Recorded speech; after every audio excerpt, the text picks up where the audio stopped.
हवामान खात्याने दर्शविलेल्या अंदाजानुसार अमरावतीत काल रात्री वादळी वाऱ्यासह अवकाळी पावसाने बॅटिंग केली आहे।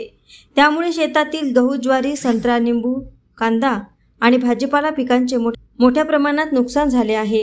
2 दिवसांपूर्वी सलग 3 दिवस अवकाळी पावसाने शेती पिकांचे मोठे नुकसान केले होते। मात्र काल रात्री आलेल्या अवकाळी पावसाने अमरावती मध्यवर्ती कारागृहातील शेती पिकांचे मोठे नुकसान झाले आहे। यामध्ये सर्वाधिक कांदा पिकांचे नुकसान झाले आहे। कारागृहातील कैद्यांना खुल्या बाजारातील कांदा खाण्याची वेळ येणार आहे। कारागृहात सध्या वांगी, टोमॅटो, कांदा, पालक भाजी, घोळ भाजी, लिंबू, दोडके यासह अन्य भाजीपाला पिकांचे मोठे नुकसान झाले आहे। आता उन्हाळी हंगामामध्ये आम्ही पालेभाज्यामध्ये घोळ भाजी आणि पालक, त्यानंतर थोडीफार शेपू वगैरे लावले होते आणि कांदा होता हा रब्बी हंगामातला। आता तो काढणीच्या अवस्थेत होता। त्या 7 दिवसाच्या जवळपास 8 दिवसाच्या पावसामुळे तो काढणीच्या अवस्थेत तो ओला होऊन गेलेला आहे आणि त्या पूर्ण झुकलेला आहे। तर ते कांदा त्यामुळे सडण्याचे चान्सेस आहे आणि